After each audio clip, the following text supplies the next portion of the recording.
ठीक है, तो आज हम पढ़ने वाले हैं कोरोनरी आर्टरी बाईपास ग्राफ्ट, या जिसको हम कार्डियक बाईपास सर्जरी या ओपन हार्ट सर्जरी भी बोलते हैं। ठीक है, तो देखो बाईपास का मतलब हम लोग बहुत कॉमनली सुनते हैं, हम कहीं हाईवे पे जाते हैं, है ना, तो एक रास्ता निकलता है अंदर सिटी में जाने के लिए और एक हाईवे जिसको हम बाईपास बोलते हैं, जो बिल्कुल स्ट्रेट चलते रहता है, जिसमें हम सिटी में नहीं घुसते हैं। तो बिल्कुल उसी तरीके से ये जो बाईपास नाम है ये उसी जगह से आया है। हम हार्ट में भी ऐसे कुछ कुछ आर्टरीज को बाईपास कर सकते हैं।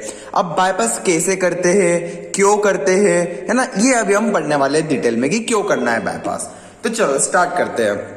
सबसे पहले बाईपास सर्जरी पे जाने से पहले मैं आप लोगों को एक जनरल इंट्रोडक्शन देना चाहता हूं कि कितने टाइप के इंसिजन्स या कट्स हम सर्जरी में फॉर कार्डियक सर्जरीज और लंग सर्जरीज हम यूज करते हैं। ठीक है, तो ये जो इंसिजन्स के मैंने नाम लिखे हुए हैं, ये इंसिजन्स हम लोग most commonly cardio pulmonary surgeries में यूज करते हैं। ठीक है, जितने भी लंग्स या अपनी हार्ट की सर्जरीज होती है ना, उनमें आप यही नाम पढ़ोगे अक्सर। ठीक है, यही नाम होते हैं।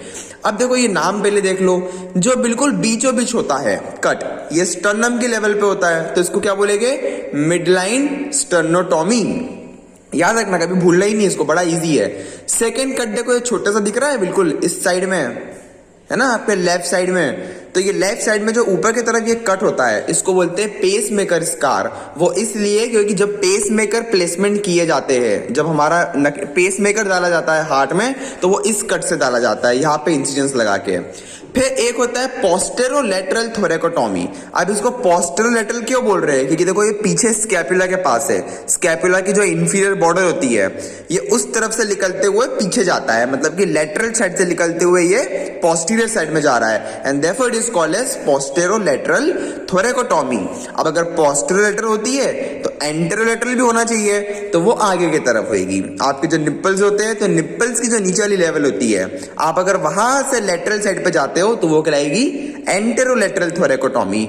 And the last one is axillary thoracotomy, because ये आपके एक्सिला की जो मिड लाइन होती है, बिल्कुल वहां से लेके बिल्कुल स्ट्रेट कट होता है। अब ये डिफरेंट कट्स आपको डिफरेंट कार्डियो पल्मोनरी सर्जरीज कराने में हेल्प करते हैं। ठीक है, जैसे कि पेस मेकर के लिए ये वाला कट हो गया। स्टर्नोटॉमी आप लोग अभी जो हम CABG पढ़ने वाले हैं, CABG का मतलब होता है कोरोनरी आर्टरी बाईपास ग्राफ्ट, तो CABG के लिए आप लोग ये वाला कट यूज करते हो। वो डिपेंड करता है कि आपके हार्ट का कौन सा साइड डैमेज है, आपके हार्ट के कौन से साइड पे आपको वर्क करना है, आपका लंग्स का कौन सा साइड खराब है, कौन सा लोब खराब है। अगर अपर लोब हो तो हम स्टेनोटॉमी का यूज कर सकते हैं, लोअर लोब के लिए हमको पोस्टेरोलैटरल इंसिजन का यूज करना पड़ता है, क्योंकि हमें पता होना चाहिए कि लोअर लोब लंग्स के कहां पे होते हैं, पीछे होते हैं, बैक साइड में, तो उसके लिए हम लोग ये इंसिजन का यूज करते हैं। ठीक है, तो ये हमारे पास होते हैं 5 इंसिजन, याद रखना इसको। चलो, अब अगर इंसिजन्स के नाम याद हो गए हो तो अब हम आगे बढ़ते हैं हमारा मेन चैप्टर, जो कि है CABG। अब देखिए CABG क्या होता है, बड़ा इजी चैप्टर है। ठीक है, इसको चालू करते हैं। हाँ, आउटलाइन। हार्ट बाईपास सर्जरी या coronary artery bypass graft surgery is used to improve blood flow to the heart, क्योंकि हमें पता है हार्ट को ब्लड कौन सप्लाई करता है, coronary artery. Left and right coronary artery हमारे हार्ट को ब्लड सप्लाई करती है। अब जब भी बॉडी में एथेरोस्क्लेरोसिस हो जाता है या बॉडी में प्लैग्स बन जाते हैं इन आर्टरीज के अंदर, या आर्टरीज जब ब्लॉक हो जाती है तो हार्ट को प्रॉपर अमाउंट में ब्लड नहीं मिल पाता है, तो जो क्या होता है फिर मायोकार्डियल इन्फार्क्शन होता है। ये हम पिछले लेक्चर में पढ़ चुके हैं। ठीक है, मायोकार्डियल इन्फार्क्शन हो जाता है, जिसको हम कोरोनरी आर्टरी डिसीज बोलते हैं। तो उसी चीज को खोलने के लिए, हार्ट के ब्लड फ्लो को वापस से रिकवर करने के लिए हम यूज करते हैं CABG प्रोसेस का। अब CABG में क्या होता है, आज इसमें CABG में G का मतलब क्या होता है, ग्राफ्ट, और ग्राफ्ट का मतलब हमेशा क्या होता है कि किसी और जगह से आपने एक आर्टरी का यूज किया है।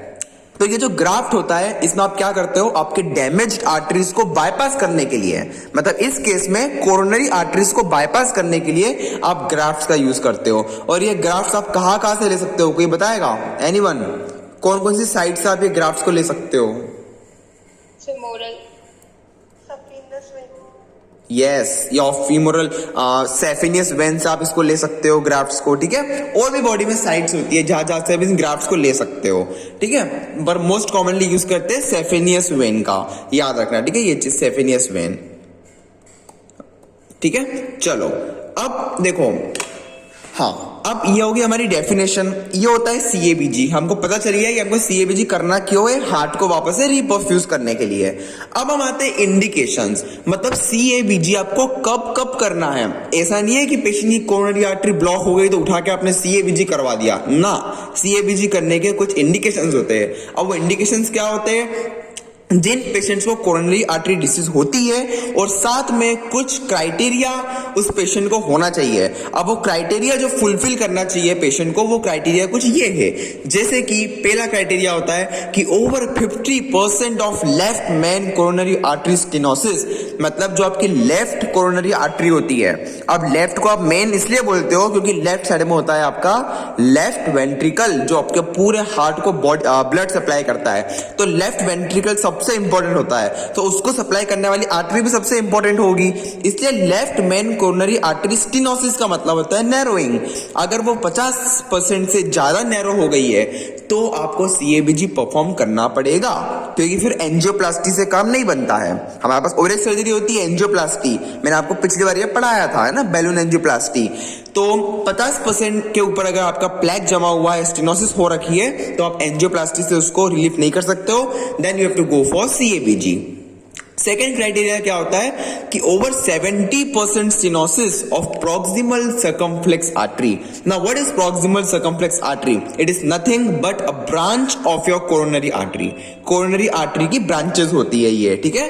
तो याद रखियो, कोरोनरी आर्टरी जो हमारी होती है, देखो मैं आपको एक फिगर दिखाता हूं। एक्चुअली मैं शायद डालना भूल गया इसमें फिगर, कोई बात नहीं। आप लोग याद रखना कि कोरोनरी आर्टरी की ब्रांचेस होती है, तो उसमें से एक ब्रांच होती है आपकी एंटीरियर डिसेंडिंग आर्टरी। याद रखो, एंटीरियर डिसेंडिंग आर्टरी, क्योंकि आगे की तरफ होती है और नीचे की तरफ डिसेंड करती है, therefore it is called as anterior descending artery. और एक होती है सर्कमफ्लेक्स आर्टरीज, ठीक है। तो अगर 70% नैरोइंग हो रखी है आपकी सर्कमफ्लेक्स आर्टरी की, तो भी आपको सीएबीजी प्रोसीजर करना पड़ेगी। और फिर थर्ड इंपॉर्टेंट चीज आती है 3 वेसल डिसीज विथ माइल्ड और स्टेबल एंजाइना। एंजाइना का मतलब होता है चेस्ट पेन। अब 3 वेसल डिसीज का मतलब क्या होता है? 3 वेसल, 3 बड़ी और इंपॉर्टेंट वेसल्स जो हमारे हार्ट को ब्लड सप्लाई करती है, और उनके नाम होते हैं right coronary artery, left anterior descending artery और सर्कमफ्लेक्स आर्टरी। फटाफट बोलो, चलो ये नाम याद होना चाहिए। कि आपसे कोई भी पूछ सकता है कि 3 वेसल डिसीज क्या होती है। आप लोग रिपोर्ट्स में पढ़ सकते हो कि 3 वेसल डिसीज हुई है पेशेंट को, तो क्या समझोगे 3 वेसल्स से? कौन सी 3 वेसल्स बताओ? Right coronary artery, yes, left anterior descending artery, yes, left anterior descending artery, और सर्कमफ्लेक्स आर्टरी, ठीक है। सर्कमफ्लेक्स आर्टरी दोनों की ब्रांचेस होती है, ठीक है। और left anterior descending artery is the branch of left coronary artery, और राइट कोरोनरी आर्टरी तो हम बोल ही चुके हैं, मतलब इनडायरेक्टली सारी आर्टरीज तो आ ही गई। लेफ्ट कोरोनरी आर्टरी भी आ गई, राइट कोरोनरी आर्टरी भी आ गई, और उन दोनों की ब्रांचेस सर्कमफ्लेक्स आर्टरी भी आ गई, ठीक है। तो अगर तीनों वेसल की डिसीज हुई है, क्योंकि ये तीनों में हायर चांसेस है कि इन तीनों में प्लेक्स जमा हो जाए, क्लॉट्स जमा हो जाए, ठीक है। तो इन केसेस में आपको फिर एंजियोप्लास्टी से काम नहीं बनेगा। एंजियोप्लास्टी में आप कहाँ बलून के थ्रू एंजियोप्लास्टी करोगे, कितने आर्टरीज को आप वापस खोलोगे? नहीं खोल सकते हो, तो उस केस में आपको करना पड़ता है सीएबीजी। फिर एक होता है 3 vessel disease with proximal LAD. LAD का मतलब कुछ नहीं होता है, वो लेफ्ट एंटीरियर डिसेंडिंग आर्टरी, है ना। तो अगर उसकी स्टेनोसिस हुई है किसके साथ? In patient with poor left ventricular function. अब देखो 3 वेसल डिसीज तो है ही सही, बस साथ में एक चीज क्या ऐड हो गई कि उसका लेफ्ट वेंट्रिकल भी प्रॉपर तरीके से काम नहीं कर रहा है, ठीक है। तो अगर लेफ्ट वेंट्रिकल का फंक्शन भी प्रॉपर नहीं है और साथ में 3 वेसल डिसीज भी हो रखी है, then you have to proceed for CABG. And the last one is 70% proximal LAD. LAD का मतलब क्या हुआ? Left anterior descending artery stenosis along with ejection fraction of below 50%। अब इजेक्शन फ्रैक्शन का मतलब क्या होता है? हमारा हार्ट में एक होता है स्ट्रोक वॉल्यूम और एक होता है टोटल वॉल्यूम। मुझे कोई बताएगा कि हमारे हार्ट में टोटल कितना ब्लड एंटर करता है? बताओ। एक साइकिल में हमारे हार्ट में कितना ml ऑफ ब्लड एंटर करता है? 120 ml। Yes, very good, 120 ml। और कितना ml निकलता है? और कितना ml निकलता है एक साइकिल में? 70 ml, तो उसको बोलते हैं हम लोग स्ट्रोक वॉल्यूम। उसको हम लोग क्या बोलते हैं? Stroke volume. तो इजेक्शन फ्रैक्शन का मतलब बताओ क्या होता है? देखो, जब भी आप जस्ट 2 मिनट रुकना,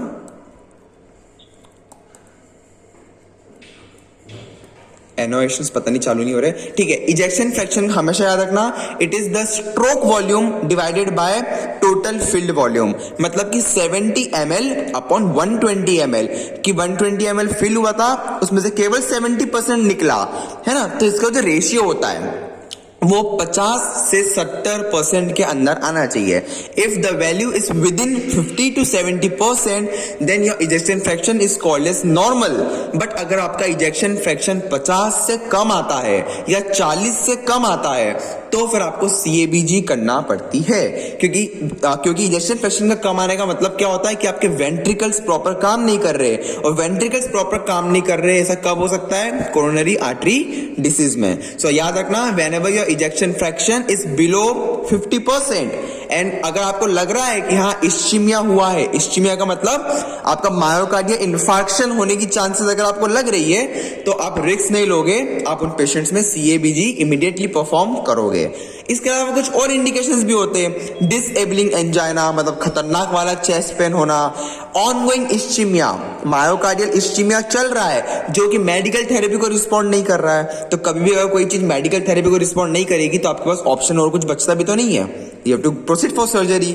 पुअर लेफ्ट वेंट्रिकुलर फंक्शन, अगर लेफ्ट वेंट्रिकल आपका प्रॉपर काम नहीं कर रहा है ना, या it can also be performed as an emergency procedure in context of ST segment elevation. और मैं आपको पिछले क्लास में बता चुका हूं कि जब भी ST सेगमेंट का एलिवेशन होता है, it indicates that the patient is undergoing myocardial infarction.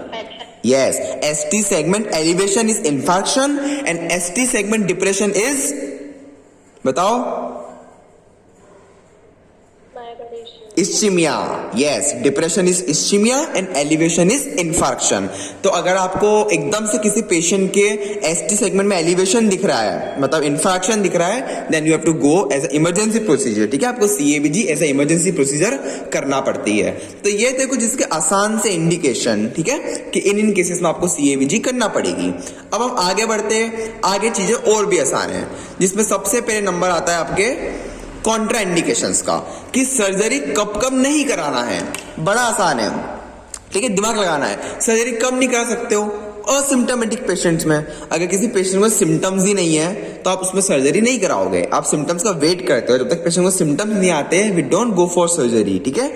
Advance as, जो लोग 85 ईयर्स के ऊपर होते हैं, उनकी जिंदगी कितनी बची है? ज्यादा से ज्यादा 10 या 15 साल। आप उनमें CABG प्रोसीजर करने की सलाह कभी नहीं देते हो, क्योंकि CABG के हायर फेलियर रेट्स होते हैं इतने ओल्ड एज में। ऑलरेडी मसल का डिजनरेशन हो रखा है, क्योंकि हमको पता है ओल्ड एज के चेंजेस होते हैं, कार्डियक मसल, लंग्स मसल, पूरी बॉडी की मसल डिजनरेशन में चली जाती है। उसमें अगर आप इतनी बड़ी प्रोसीजर अगर परफॉर्म कर दोगे, patient on the spot, patient की डेथ हो सकती है, ठीक है। तो 85 इयर्स के ऊपर आप सर्जरी वाली नहीं करते हो, क्योंकि perioperative complications, perioperative का मतलब क्या होता है? ऑपरेशन के दौरान, जब ऑपरेशन चल रहा है, तो पेशेंट को एकदम से उसके लंग्स कोलैप्स हो सकते हैं, उसको स्ट्रोक हो सकता है, एनीथिंग कैन हैपन, ठीक है। इसलिए आप 85 इयर्स के ऊपर इसको नहीं करते हो, कॉन्ट्रडिक्शन होता है। अब कॉन्ट्रडिक्शन में भी दो होते हैं, याद रखना हमेशा, एक होता है एब्सोल्यूट, एक होता है रिलेटिव। एब्सोल्यूट का मतलब होता है कि बिल्कुल ही नहीं कराना है, चाहे कुछ भी हो जाए, और रिलेटिव कॉन्ट्राइंडिकेशन का मतलब होता है कि ठीक है, थोड़े प्रिकॉशंस के साथ आप चलो एक बार के लिए कर भी सकते हो। तो याद रखना, ओल्ड एज कभी भी आपका रिलेटिव कॉन्ट्राइंडिकेशन होता है। रिलेटिव का मतलब क्या होता है कि डॉक्टर को अगर लग रहा है कि हाँ 85 ईयर्स का है ये इंसान, पर थोड़ा सा हेल्दी है ना, फिट है, तो आप सर्जरी उसमें कर भी सकते हो, ठीक है। याद रखना, therefore advanced age is a relative contraindication and not a absolute contraindication, ठीक है। अब अगर कोरोनरी आर्टरीज इनकम्पेटिबल है ग्राफ्टिंग के साथ, इनकम्पेटिबल का मतलब क्या होता है कि कंपेटिबल ही नहीं है, उसके साथ मैच ही नहीं खा रही है, आपकी कोरोनरी आर्टरी कभी भी मैच करना चाहिए आपके ग्राफ्ट के साथ, वरना तो ग्राफ्ट फेलियर हो जाएगा। आप ग्राफ्ट लगा भी दोगे पर वो काम ही नहीं करेगा, स्पाजम्स बन जाएगी ग्राफ्ट के अंदर, तो मतलब ही क्या हो जाएगा, है ना। तो कोरोनरी आर्टरी कंपेटेबल ही नहीं है ग्राफ्ट के साथ, जैसे कि ये कब हो सकता है? जो आपकी कोरोनरी आर्टरी बिल्कुल बहुत ज्यादा ही बुरी तरीके से डैमेज हो चुकी है, बहुत बुरी तरीके से, से, तो आप फिर CABG नहीं कर सकते हो। In that case you have to go with heart transplantation. आपको पूरा का पूरा आर्टरीज को बदलना पड़ सकता है, ट्रांसप्लांटेशन की नौबत आ सकती है, ठीक है। तो याद रखना, तो आप इन केसेस में CABG नहीं कर सकते हो। Absence of viable myocardium to graft. Viable myocardium का मतलब क्या होता है? अच्छा खासा फंक्शन करने वाला मायोकार्डियम। तो अगर आपका मायोकार्डियम अच्छे से फंक्शन कर ही नहीं रहा है तो फिर आप तो भी CABG इज कॉन्ट्राइंडिकेटेड, ठीक है। बिल्कुल अगर मायोकार्डियम गया हुआ है तो भी ये ग्राफ्ट के लिए नुकसान होता है, क्योंकि फिर ग्राफ्ट अडॉप्ट नहीं कर पाएगा उस जगह पे, ठीक है। तो it is also contraindication. आउटिक valve insufficiency. आपके जो आउटिक वॉल्व्स होते हैं आपके हार्ट में, अगर वो सफिशिएंटली काम नहीं कर रहे हैं, उनमें रिगर्गिटेशन हो रहा है, अगर उनमें स्टेनोसिस हो रखी है, तो फिर आप CABG नहीं करोगे।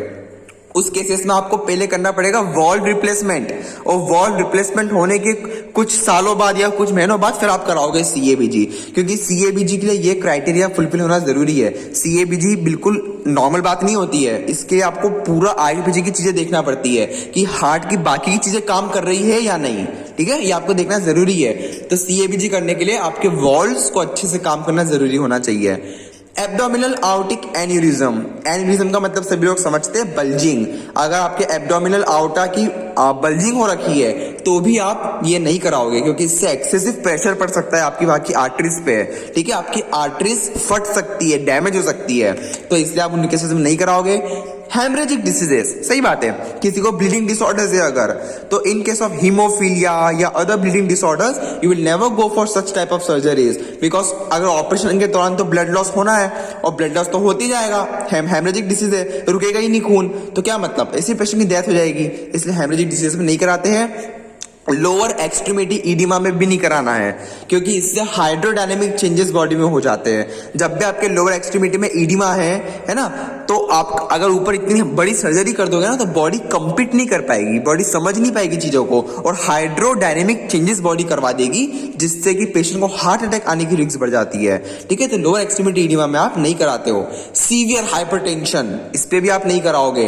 अनकंट्रोल एरिथमियास, अगर हार्ट की रिदम ही प्रॉपर नहीं है तो भी आप इस सर्जरी को कॉन्ट्राइंडिकेट करोगे, आप रिदम के सही होने का वेट करोगे। और pregnancy is also a contraindication, ठीक है, याद रखना, क्योंकि प्रेगनेंसी में ऑलरेडी फीटस को इतना सारा एक्स्ट्रा ब्लड जाना है प्लेसेंटा के थ्रू, और ऊपर से आप अगर इतनी सर्जरी कर दोगे, ब्लड लॉस होगा, तो वो नहीं हो पाएगा पॉसिबल ना। तो pregnancy is also a contraindication. So this were the contraindications. हम आउटलाइन देख चुके हैं, इंडिकेशंस देख चुके हैं, कॉन्ट्राइंडिकेशंस देख चुके हैं। जस्ट लेट मी नो, मेरी आवाज क्लियर है सभी को? ठीक है। So now will proceed towards the complications. Complications बड़े इजी है, इसको अलग अलग रीजन वाइज याद रखना। जैसे कुछ कॉम्प्लिकेशन इन्फेक्शंस के होते हैं, कुछ GIT के, कुछ रेस्पिरेशन के, कुछ न्यूरोलॉजिकल, कुछ हेमेटोलॉजिक एंड कुछ कार्डियोवैस्कुलर। आपके बॉडी के सारे सिस्टम्स आ गए इसमें, neurological, respiration, cardiovascular, blood system, सारे सिस्टम्स आ गए। सबके अपने अपने कॉम्प्लिकेशन होते हैं। फटाफट देख लेते हैं। इन्फेक्शियस कॉम्प्लिकेशंस क्या हो सकते हैं? निमोनिया। जब भी हम कार्डियोथोरेसिक रीजन में कोई भी सर्जरी करते हैं तो निमोनिया होने की चांसेस बहुत ज्यादा हो जाती है, क्योंकि कुछ ऐसे बैक्टीरियाज हमेशा हमारे स्किन पे या एनवायरमेंट में होते हैं जो अटैक करने की कोशिश हमारे बॉडी पे लगातार कर रहे होते हैं। उनको बस अटैक करने के लिए एक रीजन चाहिए होता है, एक कट चाहिए होता है। जिसे डॉक्टर इंसिजन्स लगाते हैं, इंसिजन्स लगाने के बाद जिसे डॉक्टर अंदर पहुंचते हैं बॉडी के, उनको भी रास्ता मिल जाता है अंदर घुसने का। बैक्टीरिया अंदर अगर घुस गए तो बस इन्फेक्शन करा सकते हैं। इसलिए हम लोग सर्जरी के थ्रू एंटीबायोटिक्स कंटिन्यूसली पेशेंट को चढ़ाते हैं। आपको पता होगा कि एंटीबायोटिक्स आप कंटिन्यूस IV के थ्रू पेशेंट्स को चढ़ाते हो जब भी उनकी सर्जरी होती है, टू प्रिवेंट इन्फेक्शंस। बट कभी कभी क्या होता है ना कि कुछ कुछ बैक्टीरिया कुछ एंटीबायोटिक्स को रेजिस्टेंट होते हैं, ठीक है, मैं आपको आगे बताऊंगा। जैसे कि स्टिफ्लोकोकस ऑरियस, आप लोगों ने सुना होगा, पस फॉर्मिंग बैक्टीरिया होता है स्टिफ्लोकोकस ऑरियस। वो मैथिसिलिन दवाई को रेजिस्टेंट हो सकता है, उसकी एक वेराइटी जो हो सकती है वो मैथिसिलिन दवाई को रेजिस्टेंट हो सकती है। तो some bacterias are resistant to antibiotics, so in that case they can cause pneumonia, empyema, urinary. Please mute your mic, अपना माइक म्यूट करो, ठीक है। तो याद रखना, pneumonia, empyema, urinary tract infections. Septic shock का मतलब होता है कि पूरे के पूरे बॉडी में जितना ब्लड है सब में इन्फेक्शन फैल चुका है, तो पेशेंट को सेप्टिक शॉक भी आ सकता है, ठीक है, इंसान की डेथ हो सकती है इससे। मीडियास्टिनल इन्फेक्शन, क्योंकि आपका हार्ट कहाँ पे होता है, मीडियास्टिनम में, तो मीडियास्टिनम सर्जरी आप जब भी कर रहे हो तो मीडियास्टिनल का इन्फेक्शन हो सकता है।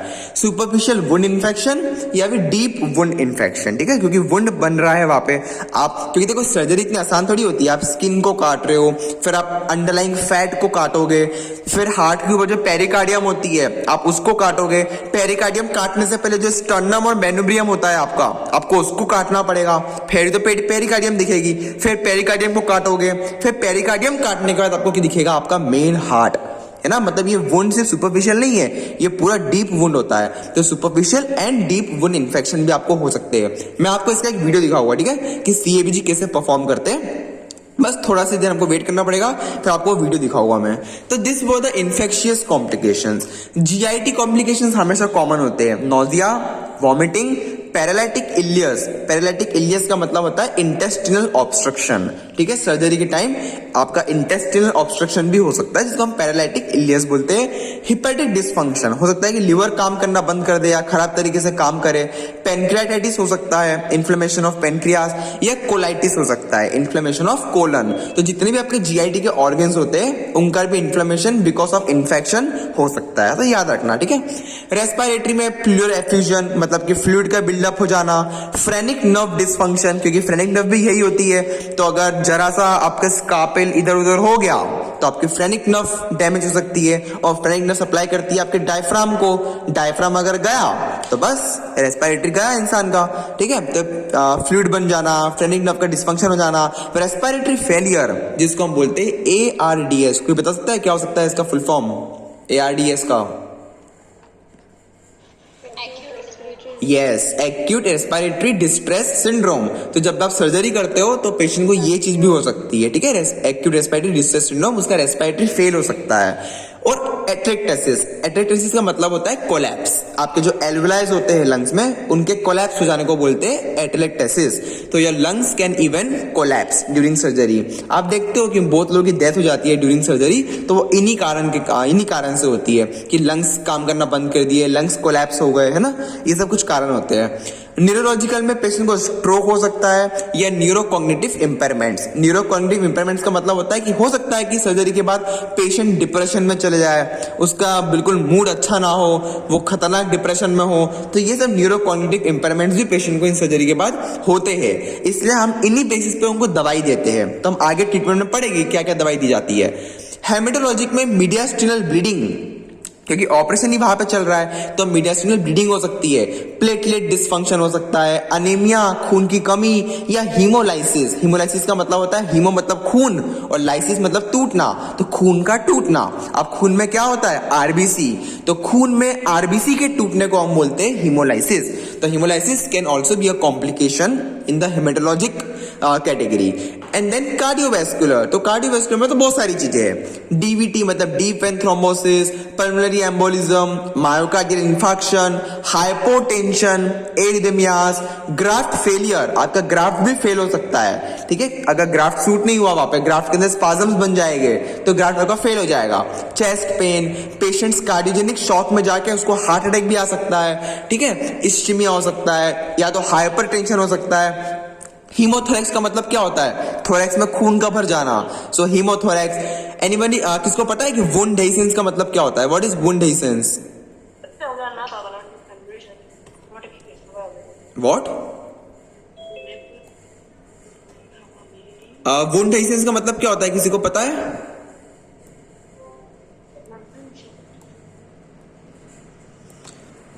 Am I Audible?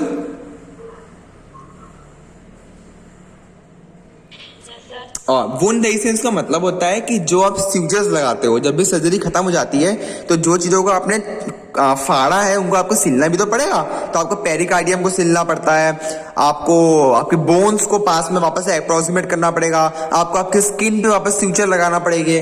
तो अगर ये स्यूचर फट जाए, अगर ये स्यूचर खुल जाए बिकॉज ऑफ एबनॉर्मल प्रेशर, तो इन्हीं स्यूचर्स के खुलने को बोलते हैं डेहिसेंस। तो याद रखना, wound dehiscence is the opening of sutures, ठीक है।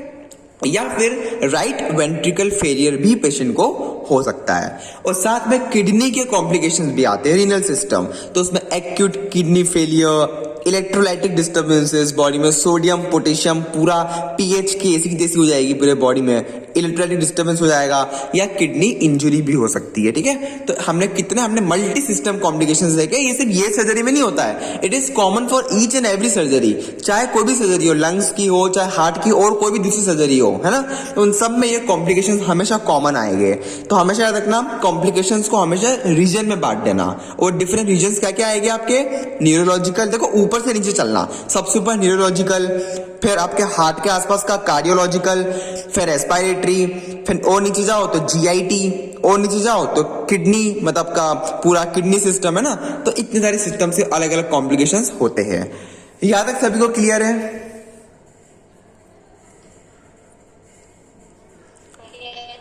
ठीक है।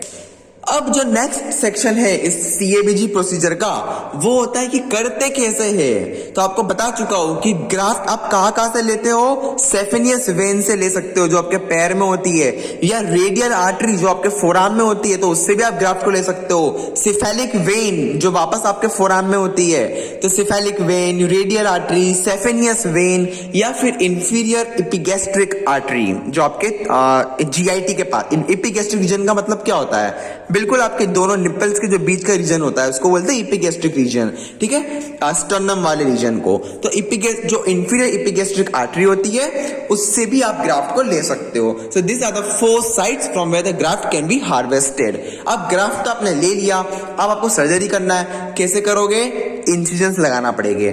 अब मैं आपको इंसिजन्स के नाम ऑलरेडी बता चुका हूं, तो इस केस में आप यूज करते हो मिड लाइन स्टर्नोटॉमी। बट जरूरी नहीं है, आपको कभी कभी एंटीरियर थोरेकोटॉमी या लैटरल थोरेकोटॉमी का यूज भी करना पड़ सकता है। वो डिपेंड करता है कि कौन सी कोरोनरी आर्टरी डैमेज हुई है। अब आप खुद सोचो, अगर आपकी मेन कोरोनरी आर्टरी की ब्रांच जो कि मैंने आपको बताई थी लेफ्ट एंटीरियर डिसेंडिंग, तो अगर आपकी एंटीरियर डिसेंडिंग आर्टरी डैमेज हुई है तो उसके एक्सपोजर के लिए आपको मिडलाइन स्टेनोटॉमी करना पड़ेगी। बट अगर आपकी सर्कमफ्लेक्स आर्टरीज का ऑब्स्ट्रक्शन हुआ है, तो सर्कमफ्लेक्स को नाम सर्कमफ्लेक्स क्यों दिया हुआ है, क्योंकि वो गोल घूम जाती है, वो आपके हार्ट के सर्कमफ्रेंस पे गोल घूम के टर्न मार लेती है। तो अगर आपकी सर्कमफ्लेक्स आर्टरी है ना, तो वो आप स्टेनोटॉमी, मिडलाइन स्टेनोटॉमी से आपको एक्सपोजर नहीं मिल पाएगा, आप उस तक नहीं पहुंच पाओगे। तो उस केस में आपको करना पड़ेगी एंटीरियर थोरेकोटॉमी या फिर लैटरल थोरेकोटॉमी। देखो लिखा हुआ है मैंने, फॉर मार्जिनल वेसल्स जो मार्जिन पे होती है हार्ट के, तो for marginal vessels you have to perform lateral thoracotomy. ठीक है। अब जब भी आप ये सीएबीजी करते हो, अब आती है सबसे इंपॉर्टेंट चीज। सीएबीजी होती है 2 टाइप की, एक होती है ऑन पंप, एक होती है ऑफ पंप। अब ये पहले देख लो, फिर मैं आपको वीडियो बताता हूं। ठीक है। अब ऑन पंप और ऑफ पंप का मतलब क्या होता है, देखो सबसे पहले जान लो कि पंप क्या होता है। पंप का पूरा नाम होता है कार्डियोपल्मोनरी पंप। आर्टिफिशियल हार्ट और आर्टिफिशियल लंग्स की एक मशीन होती है, उसको बोलते हैं कार्डियोपल्मोनरी पंप। अब आप लोगों ने कभी सोचा है कि आप सीएबीजी करोगे कैसे? सीएबीजी में आपको पूरा सिलाई करना है, सिलना है आपको ग्राफ्ट को। अब सिलना इतना आसान हो सकता है क्या, बताओ? आसान क्यों नहीं हो सकता, बताएगा कोई मुझे? हार्ट में ये ग्राफ्ट को लगाना आसान क्यों नहीं हो सकता है, सोचो।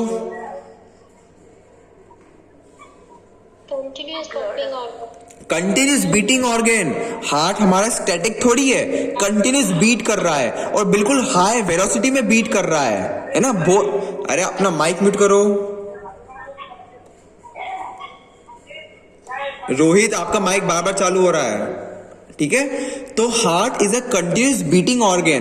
तो अगर हार्ट आपका कंटिन्यूस बीट कर रहा है तो कितना मुश्किल होता होगा उसमें ग्राफ्ट को प्लेस करना, सोच पा रहे हो? तो उसी चीज के लिए एक होती है ऑन पंप और एक होती है ऑफ पंप। अब मैं बताता हूं ऑन पंप का मतलब क्या होता है, कि आप कुछ ऐसी दवाई देते हो पेशेंट को, वो दवाई से उसका जो हार्ट है वो रुक जाता है, वो रुक जाता है काम करना, मतलब हार्ट बीट नहीं करता है। अब अगर हार्ट बीट नहीं करेगा तो बॉडी में ब्लड कौन पंप करेगा? तो बॉडी में ब्लड पंप करेगी वो मशीन। वो जो मशीन है जिसको हम कार्डियोपल्मोनरी पंप बोलते हैं, वो आपके लंग्स में और आपके हार्ट के आर्टिफिशियल हार्ट के थ्रू आपकी पूरे बॉडी में ब्लड को पंप करते रहेगी। तो ये होती है on pump CABG.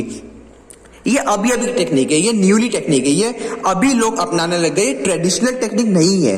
Traditional technique होती है ऑफ पंप, जो पहले से चलती हुई आ रही है, ठीक है। तो ऑन पंप का तो मतलब समझ गए, अरेस्टेड हार्ट, आपने हार्ट को अरेस्ट कर दिया, कार्डियोप्लेजिया, आपने हार्ट को पैरालाइज कर दिया कुछ दवाई देके, और फिर आपने बाईपास सर्जरी कर दी। अब एक बार सर्जरी करना हो गई तो आपने वापस से जब दवाई का असर खत्म हो जाएगा तो हार्ट आपका वापस से काम करना चालू कर जाएगा, ठीक है। तो ये होती है ऑन पंप। और एक होती है ऑफ पंप। ऑफ पंप का मतलब होता है आपने इसमें कोई पंप का यूज नहीं किया है, हार्ट बीट करे जा रहा है और आप सर्जरी करे जा रहे हो बीटिंग हार्ट पे। आप सोचो ऑफ पंप करना कितना डिफिकल्ट काम है।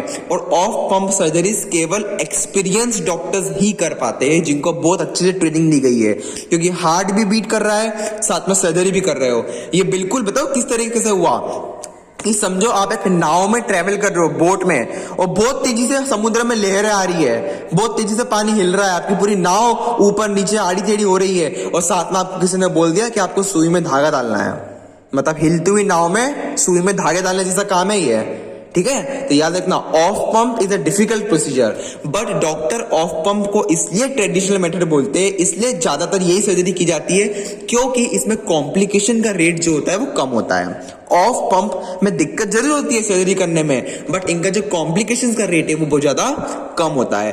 और ऑन पंप में कॉम्प्लिकेशन रेट बहुत ज्यादा हो जाता है, क्योंकि देखो आपने हार्ट को स्टैटिक कर दिया है। ओरिजिनल हार्ट और वो मशीन वाले आर्टिफिशियल हार्ट में बहुत फर्क होता है। तो उस केस में क्या हो सकता है, क्लॉट बन सकते हैं पेशेंट के बॉडी में, पेशेंट को स्ट्रोक हो सकता है। So on pump has certain complications along with it.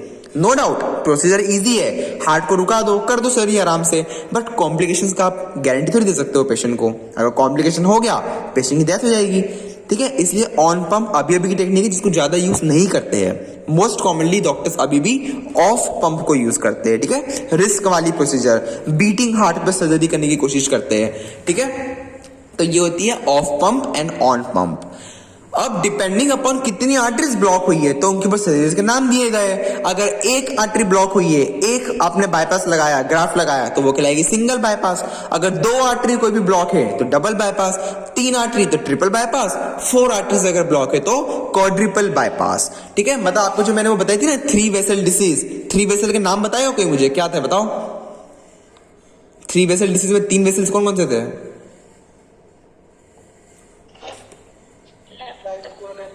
Yes, right coronary और left anterior descending, yes, left anterior descending और सर्कमफ्लेक्स, है ना। तो अगर आपकी 3 आर्टरी ब्लॉक है तो आपको 3 ग्राफ्ट निकालना पड़ेंगे, 3 ग्राफ्ट। तो 3 ग्राफ्ट को आप लगाओगे, सूचर करोगे, तो वो कहलाती है ट्रिपल बाईपास सर्जरी, ठीक है, फॉर ट्रिपल वेसल डिसीज। तो देखो बड़ा सिंपल था ये तो, कि जितने आप ग्राफ्ट लगा रहे हो उतने उसके अकॉर्डिंग आपने उसको नाम दे दिया है। चलो अब बस एक बार हम वीडियो देख लेते हैं कि सर्जरी कैसे की जाती है, ठीक है, जिससे एक मन में इमेजिनरी फॉर्म में चीजें अगर आपकी बन जाती है ना तो कभी दिक्कत नहीं होती है। देखना ये वाला वीडियो जो मैं दिखा रहा हूँ वो भी। आपको वीडियो की आवाज आ रही है कि नहीं मुझे ये बताओ। आ रही है? नहीं आ रही, ठीक है, तो मैं बोल दूंगा। देखो सबसे पहले तो आप एनेस्थीसिया दोगे। सर्जरी के पहले एनेस्थीसिया देना ही पड़ता है, कुछ प्रिपरेशंस होती है जो आपको करना पड़ती है। अब आप क्या करोगे, मिड लाइन, आप लोग बताओ कौन सा इंसिजन लगाओगे आप? यस, मिडलाइन स्टर्नोटॉमी, क्योंकि मोस्ट कॉमनली वो यूज करते हैं।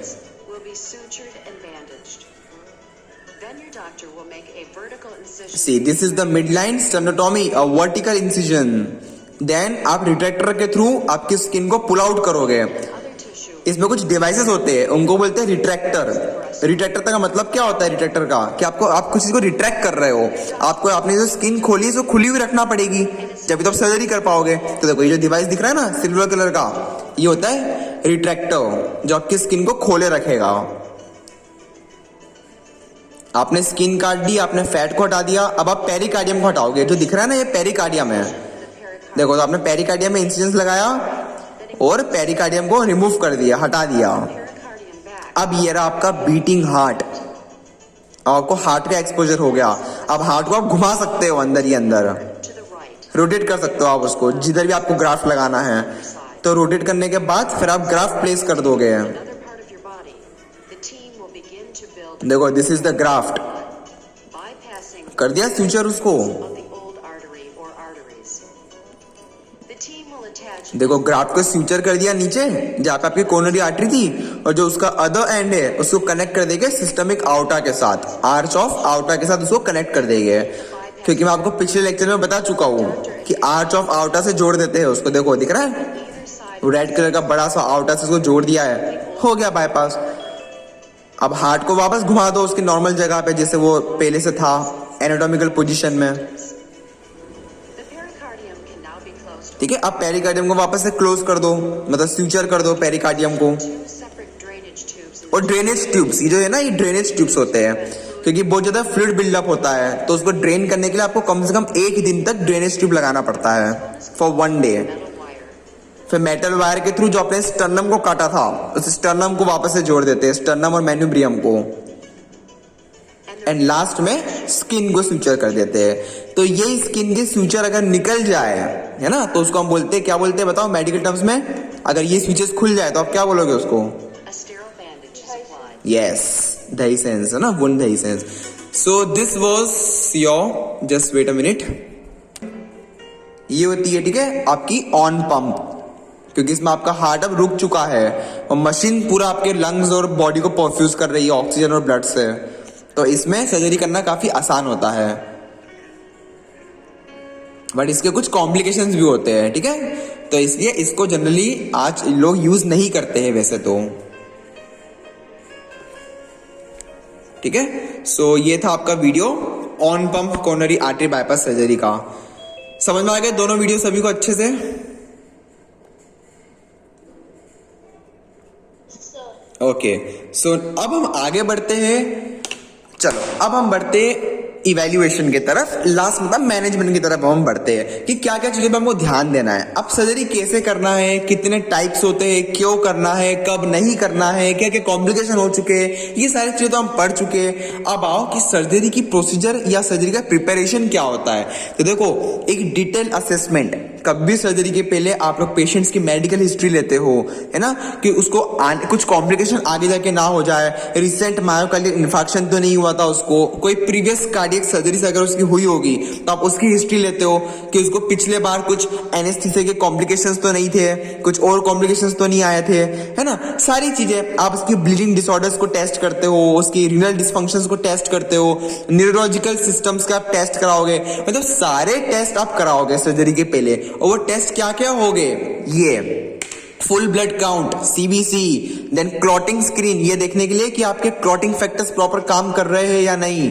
क्रिएटिनिन एंड इलेक्ट्रोलाइटिक लेवल्स को टेस्ट करने के लिए आपके पास टेस्ट होते हैं, आपके बॉडी में इलेक्ट्रोलाइटिक डिस्टर्बेंस तो चल नहीं रहा है ना, तो क्रिएटिनिन और इलेक्ट्रोलाइटिक चेक करने के लिए टेस्ट होते हैं, फिर लिवर फंक्शन टेस्ट होते हैं, फिर आपको ये चेक करना पड़ता है screening for methicillin resistant staphylococcus aureus. मैंने आपको बताया था कि अगर स्टिफ्लोकोकस ऑरियस जो होता है बैक्टीरिया, अगर वो मेथिसिलिन को रेजिस्ट करेगा तो वो नॉर्मल एंटीबायोटिक से कंट्रोल नहीं हो पाएगा, और अगर नॉर्मल एंटीबायोटिक से कंट्रोल नहीं हो पाया तो पेशेंट को मीडियास्टिनल इन्फेक्शन है ना, कोलाइटिस, पैनक्रियाटाइटिस, ये सारे इन्फेक्शन हो जाएंगे, इसको लाइफ थ्रेटनिंग इन्फेक्शन हो जाएंगे। तो आपको ये स्क्रीन करना जरूरी है कि आपके जो स्टिफ्लोकोकस ऑरियस आपके बॉडी में वो मेथिसिन रेजिस्टेंट तो नहीं है, क्योंकि अगर हो गए तो आपको दूसरी हायर लेवल ऑफ एंटीबायोटिक्स का यूज करना पड़ता है। ठीक है, फिर आप एक चेस्ट एक्सरे निकलवाते हो कि पेशेंट के लंग्स प्रॉपर है कि नहीं, प्रॉपर लंग्स में परफ्यूजन हो रहा है कि नहीं, कोई ईडिमा तो नहीं है पहले से, है ना। ईसीजी आप निकालते हो कि कोई एरिथमियास तो नहीं है, आपकी हार्ट की रिदम तो नहीं बिगड़ी हुई है, क्योंकि हम पढ़ चुके हैं कॉन्ट्राइंडिकेशन में कि एरिथमियास में आप नहीं करते हो सर्जरी। फिर आपको इकोकार्डियोग्राफी और वेंट्रिकुलोग्राफी करना पड़ती है आपके हार्ट के फंक्शंस को देखने के लिए, ठीक है, कि वेंट्रिकल्स किस तरीके से फंक्शंस कर रहे हैं, मतलब ज्यादा ही डैमेज तो नहीं है, ठीक है। फिर कोरोनरी एंजियोग्राफी तो कराते ही है, हमने पिक्चर भी पढ़ा था कि कोरोनरी एंजियोग्राफी से तो आपको पता चलेगा कि आपका जो कोरोनरी आर्टरी डिसीज है वो किस जगह पे हुई है, प्लेग किस जगह पे जमा है, कितना बड़ा प्लेग जमा है आपके आर्टरीज में, तो वो पता लगाने का आपको कोरोनरी एंजियोग्राफी करना पड़ेगी वापस। और ब्लड टेस्ट में अगर WBC काउंट हाई आ रहा है, इसका मतलब बॉडी में कोई ऑनगोइंग इन्फेक्शन है, तो आपको पहले उस इन्फेक्शन को ट्रीट करना पड़ेगा सर्जरी करने से पहले। तो याद रखना, ठीक है, कि WBC कभी भी हाई नहीं आना चाहिए पहले। WBC के हाई आने का मतलब क्या होता है कि बॉडी में कोई ऑनगोइंग इन्फेक्शन है। सो इन दैट केस आप सर्जरी नहीं करोगे, थोड़ा पोस्टपोन करना पड़ सकता है, ठीक है। तो ये सब आपके प्री ऑपरेटिव रूटीन इन्वेस्टिगेशंस थे जो आपको पहले करना पड़ेंगे सर्जरी के। अब पेशेंट प्रिपरेशन क्या होती है, उसमें प्री मेडिकेशंस। प्री मेडिकेशन मतलब हार्ट, अब देखो हार्ट आपका बीट कर रहा है, नो डाउट आप ऑफ पंप सर्जरी अगर कर रहे हो, ऑफ पंप मतलब बीटिंग हार्ट पे अगर आप सर्जरी कर रहे हो, तो भी आप ये नहीं चाहोगे कि हार्ट को ज्यादा तेजी से बीट करे, तो आप एटलीस्ट क्या कर सकते हो, हार्ट को थोड़ा स्लो डाउन कर सकते हो, उसकी बीटिंग को कम कर सकते हो। कैसे कम करोगे, कार्डियक आउटपुट को कम करके, हार्ट रेट को कम करके। तो हार्ट रेट और कार्डियक आउटपुट को कम करना है अगर आपको, तो आपको कुछ मेडिकेशंस देना पड़ेगी हार्ट को रिलैक्स करने के लिए, जिससे कि थोड़ा सा बीट करे बट कम बीट करे, कम वेलोसिटी के साथ करे। तो उसके लिए कुछ दवाई होती है, ठीक है, कुछ मेडिकेशंस होती है। तो वो मेडिकेशंस क्या क्या होती है, देखो इसमें मैंने नाम लिखे हुए हैं, ये रटने वाली चीज आ चुकी है, ठीक है। तो बिफोर सर्जरी आप पेशेंट्स को बीटा एड्रोसेप्टर ब्लॉकिंग ड्रग्स देते हो। अब बीटा एड्रोसेप्टर ब्लॉकिंग ड्रग्स क्या होती है, इनको हम बीटा ब्लॉकर्स बोलते हैं। अब बीटा ब्लॉकर्स क्या करती है, आपके एड्रेनलिन जो होता है, एड्रेनलिन, तो एड्रेनलिन रिसेप्टर्स को ब्लॉक कर देती है। कोई मुझे बताएगा what is the function of adrenaline, क्या करता है बॉडी में यह? यस, ये आपके बीपी को बढ़ाता है, आपके हार्ट रेट को बढ़वाता है, मतलब बॉडी में एक्साइटेशन करवाता है। ये एड्रेनलिन जो होता है आपके हार्ट मसल्स को कॉन्ट्रैक्ट करवाता है। तो आप नहीं चाहते हो कि हार्ट की मसल कॉन्ट्रैक्ट करेगी, कॉन्ट्रैक्ट तो ऑलरेडी कर ही रही है, अगर और करेगी तो सर्जरी करना कितनी दिक्कत वाला काम हो जाएगा। तो एड्रेनलिन को स्टॉप करना बहुत जरूरी है। तो एड्रेनलिन को स्टॉप करने के लिए उसके रिसेप्टर्स को ब्लॉक करना जरूरी है, इसलिए का नाम क्या पड़ा, beta adrenergic receptor blocking drugs, ठीक है। तो आपने एक तो ये दे दिया, एक होता है कैल्शियम चैनल ब्लॉकर्स, क्योंकि कैल्शियम और सोडियम ये दोनों जरूरी होते हैं मसल के कॉन्ट्रैक्शन के लिए। तो अगर आप कैल्शियम चैनल को ब्लॉक कर देते हो, तो आपकी हार्ट की मसल्स में वेसल्स की जो लाइनिंग्स होती है उनमें कैल्शियम नहीं जा पाएगा। अगर कैल्शियम नहीं जा पाएगा तो वो कॉन्ट्रैक्ट नहीं करेगी, वो कॉन्ट्रैक्ट अगर नहीं करेगी तो बीपी और हार्ट रेट दोनों कम हो जाएगा, ठीक है। और हम यही चाहते हैं कि ये कम हो जाए सर्जरी के दौरान। सो हम नाइट्रेट्स का यूज करते हैं, calcium channel blockers, nitrates, adrenaline blockers, इन दवाइयों का हम यूज करते हैं, ठीक है। अब याद रखना, अब दवाई का यूज तो कर रहे हो, बट ऐसा नहीं कि सर्जरी के बाद एकदम से दवाई को विड्रॉ कर देते हो, नहीं, ये बहुत धीरे धीरे हर दिन के हिसाब से इसकी डोज कम हो के इनको विड्रॉ करना जरूरी है।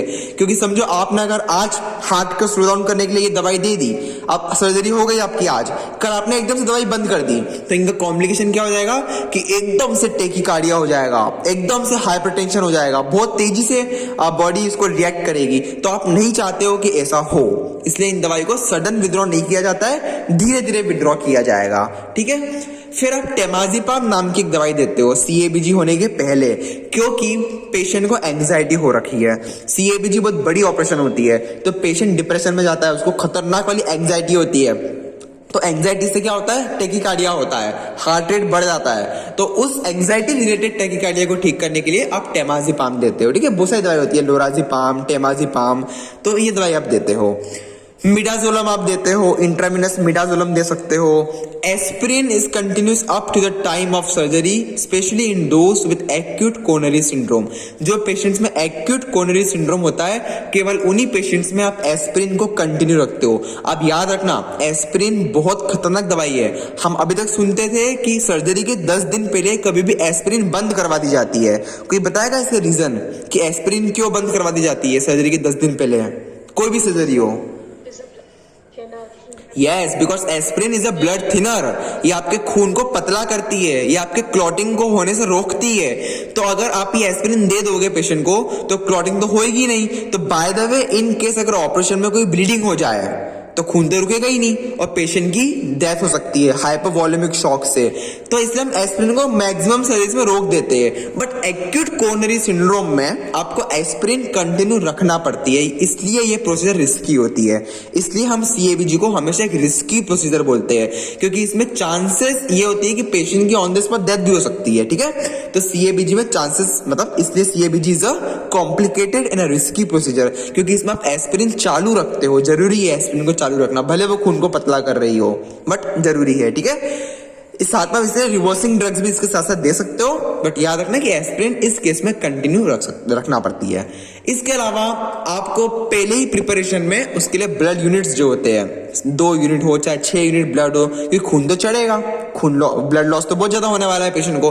तो पहले से आप, ये तो सिंपल सी चीज है कि उस पेशेंट्स के लिए ब्लड कंपेबिलिटी देखना पड़ती है, प्लाज्मा उसके लिए अरेंज करके रखो, प्लेटलेट्स उसके लिए अरेंज करके रखना पड़ते हैं हमको, ठीक है, पहले से।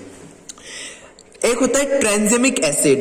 ट्रांसजेमिक एसिड आप देते हो पेशेंट को, वो इसलिए देते हो क्योंकि इससे पोस्ट ऑपरेटिव मीडियास्टिनल ब्लीडिंग आपकी कम होती है।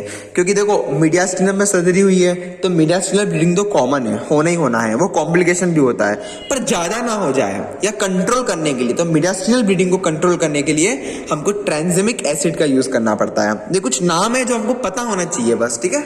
फिर एंटी डिप्रेसेंस ट्रीटमेंट हम देते हैं पहले ही सर्जरी की, क्योंकि हमको पता है कि इतनी बड़ी सर्जरी अगर पेशेंट की होना है तो ऑब्वियसली आप एंजाइटी में और डिप्रेशन में जाने वाले हो, आपकी मेंटल हेल्थ पे फर्क पड़ेगा।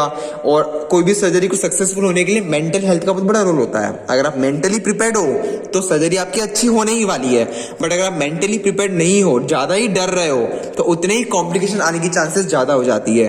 तो इसलिए इस मेंटल कंफ्यूजन को, मेंटल एंजाइटी को कम करने के लिए हमको एंटी डिप्रेशन ड्रग्स का यूज करना पड़ता है। तो एंटी डिप्रेशन ड्रग केवल आपके मेंटल स्टेट को ठीक नहीं करती है, बल्कि पोस्ट ऑपरेटिव पेन को भी ये कम करने में हेल्प करेगी, ठीक है, क्योंकि एंटी डिप्रेशंस पेन को भी कम करती है। तो देखो कितनी सारी दवाई थी, ये सब प्री मेडिकेशंस थी। ऑपरेशन के पहले क्या क्या था? Beta blockers, calcium channel blockers, nitrates, temazepam, midazolam, aspirin, tranexamic acid और एंटी डिप्रेसेंट ड्रग्स। तो इन दवाइयों के बस नाम पता होना चाहिए, ये कॉमन दवाई होती है। ये सिर्फ इस सर्जरी में नहीं, ये हर सर्जरीज में यूज होने वाली है, हर कॉमन सर्जरी में, चाहे वो वॉल्व रिप्लेसमेंट हो, चाहे वो हार्ट की कोई भी सर्जरी हो, उन सब में ये कॉमन दवाइयां यूज की जाती है, ठीक है। तो ये था pre operative treatment. And the last one is post operative management. अब सर्जरी हो गई है, अब सर्जरी होने के 24 घंटे के अंदर हमको आइनोट्रोपिक एजेंट्स देना पड़ते हैं पेशेंट को।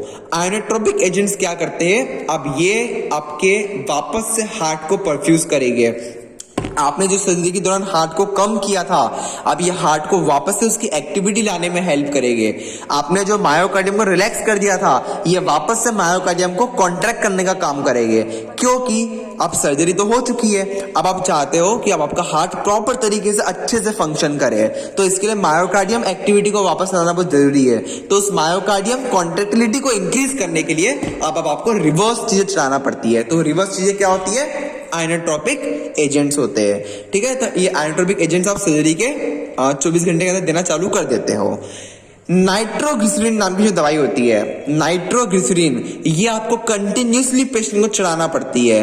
ये इसलिए चढ़ाई जाती है जिससे कि ग्राफ्ट फेलियर ना हो जाए, क्योंकि जब भी पेशेंट को ग्राफ्ट लगा है तो ग्राफ्ट फेलियर होने की चांसेस ज्यादा होती है, क्योंकि ग्राफ्ट एक नई चीज होती है, आपके बॉडी को समझने में टाइम लगता है कि हाँ हमारे बॉडी में कुछ नया लगा हुआ है। तो ग्राफ्ट में क्या होता है ना, स्पाजम्स बन सकते हैं। अब अगर ग्राफ्ट के अंदर ही स्पाजम्स बन जाए तो मतलब ही क्या रहा बाईपास का? फिर तो कोरोनरी आर्टरी में स्पाजम्स ही अच्छे थे, है ना। तो ग्राफ्ट में आप नहीं चाहोगे कि स्पाजम्स बन जाए, तो वो स्पाजम्स को प्रिवेंट करने के लिए आपको नाइट्रोग्लिसरीन कंटिन्यूसली इन्फ्यूज करना पड़ती है, याद रखना। आप पेशेंट के टेम्परेचर को कंटिन्यूसली मॉनिटर करोगे, ठीक है। आप ओरल फ्यूरोसिमाइड चढ़ाओगे। कोई बताएगा फ्यूरोसिमाइड कौन सी कैटेगरी की ड्रग्स में आती है? What is furosemide? Diuretics, yes. और डायूरेटिक्स का काम क्या होता है? ईडिमा को कम करना, क्योंकि हार्ट की सर्जरी के बाद ईडिमा होता है बॉडी में, ठीक है। ये कॉम्प्लिकेशन नहीं है, ये होता ही होता है। तो इस ईडिमा को कंट्रोल करने के लिए हम लोग डायूरेटिक्स का यूज करते हैं। तो डायूरेटिक्स में फ्यूरोसिमाइड नाम की दवाई होती है जिसका यूज किया जाता है। बहुत सारी होती है, प्रेडनिसोलोन होती है, प्रेडनिसोन होती है ना, बट इसमें फ्यूरोसिमाइड का यूज करते हैं। वो डिपेंड करता है, डॉक्टर्स चॉइस होती है कि कितना ईडिमा है, किससे रिजॉल्व होगा, तो उसके अकॉर्डिंग कोई भी डायूरेटिक्स वगैरह यूज कर सकते हैं। ड्रेनेज में आपको बता चुका हूं कि जब भी सर्जरी होती है मीडियास्टिनम में, तो 1 दिन तक आपको ड्रेन ट्यूब लगाना पड़ता है, क्योंकि अंदर पूरा ब्लड जो भी जमा हो रहा है, जितना भी फ्लूइड बिल्डअप हो रहा है, वो ड्रेनेज ट्यूब से बाहर निकलते रहेगा, तो अंदर ईडिमा नहीं बनेगा। तो ड्रेनेज ट्यूब्स आप लगा के रखते हो और पोस्ट ऑपरेटिव डे 1 पे उसको आप निकाल सकते हो अगले दिन, ठीक है। और आने वाले समय में डीवीडी ना बन जाए, तो डीवीडी ना बन जाए तो इसके लिए हम क्या करते हैं? एंटी प्लेटलेट्स या एंटी क्लॉटिंग ड्रग्स देते हैं, जो क्या क्या क्या होती है, एस्पिरिन जो खून को पतला करती है, statins, low molecular weight heparin, and जितने भी एंटी एम्बोलिक स्टॉकिंग्स होते हैं। एंटी एम्बोलिक स्टॉकिंग्स का मतलब क्या होता है, सॉक्स, है ना, डीवीडी को प्रिवेंट करने के लिए वो प्रेशराइज सॉक्स आते हैं, जो पैर में पेशेंट पेन लेते हैं तो प्रेशर के कारण डीवीडी नहीं बन पाते हैं। और इसके अलावा हमारी फिजियोथेरेपी कि एलिवेशन करो पैर का, एंकल पंप्स करते रहो, एंकल टो मूवमेंट्स करते रहो, एंकल फुट मूवमेंट्स करते रहो, प्रेशर स्टॉकिंग का यूज करना है और सारी लोअर एक्सट्रीमिटी की एक्सरसाइजेस कराना है। तो अलोंग विथ फिजियोथेरेपी आप इस तरीके से डीवीटी और पल्मोनरी एम्बोलिज्म या फिर स्ट्रोक होने से बचा सकते हो पेशेंट्स को, ठीक है। और साथ में पेन किलर्स, पेशेंट को हाई लेवल की पेन किलर्स, अब इस केस में आपकी नॉर्मल पैरासिटामोल और इबुप्रोफेन से काम नहीं बनता है, इस केस में चलाना पड़ती है आपको मॉर्फिन्स, ओपॉइड्स, जितने भी हाई लेवल के मॉर्फिन और ओपॉइड्स पेन किलर्स होती है वो पेशेंट को दी जाती है, क्योंकि ये सर्जरीज बहुत पेनफुल होती है। Cardiothoracic surgeries are the most painful surgeries, याद रखना हमेशा, क्योंकि इतनी नर्व एंडिंग्स होती है ना मीडियास्टिनम के एरिया में कि पेशेंट पेन बर्दाश्त नहीं कर सकता है। तो वो पेन कम करने के लिए high level anti depressants, high level opioids का यूज करना बहुत ज्यादा जरूरी हो जाता है, ठीक है। तो ये था हमारा पोस्ट ऑपरेटिव मैनेजमेंट। तो हम लोगों ने ये जाना कि किस तरीके से हम ऑपरेशन के पहले और ऑपरेशन के बाद कौन कौन सी दवाई देके क्या क्या सिम्टम्स को कम कर सकते हैं और किस तरीके से हम आने वाले कॉम्प्लिकेशंस को होने से बचा सकते हैं। तो ये था हमारा डिटेल स्टडी ऑन CABG, जिसमें अगर मैं आपको क्विक रिकैप दूं तो हमने क्या क्या चीजें पढ़ी थी CABG में, बताओ कि क्या होती है, इंडिकेशंस कब कब करना है, क्राइटेरिया, फिर कॉन्ट्राइंडिकेशंस कब नहीं करना है, फिर कॉम्प्लिकेशन अलग अलग सिस्टम वाइज हमने कॉम्प्लिकेशंस पढ़े थे, फिर हमने पढ़ा था इंसिजन का नाम हमने पढ़ा था, फिर हमने पढ़ी थी टाइप्स ऑफ CABG। कौन कौन सी टाइप्स की थी बताओ? Yes, on pump end of pump, और इसके अलावा single bypass, double bypass, triple bypass और क्वाड्रिपल बाईपास। उसके बाद हम लोग आए थे मैनेजमेंट में। तो मैनेजमेंट दो था, एक प्री ऑपरेटिव और एक पोस्ट ऑपरेटिव। तो प्री ऑपरेटिव में हमने कुछ दवाई दी थी पेशेंट्स को हार्ट को रिलैक्स करने के लिए, और पोस्ट ऑपरेटिव में हार्ट को वापस से रिकवर करने के लिए हमने दवाई दी थी, ठीक है।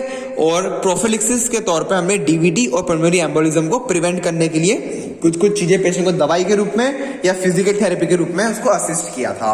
तो इस तरीके से होती है हमारी CABG या कोरोनरी आर्टरी बाईपास सर्जरी, ठीक है। तो ये था हमारा आज का चैप्टर। आया सभी को समझ में? Yes, sir. Okay, so fine.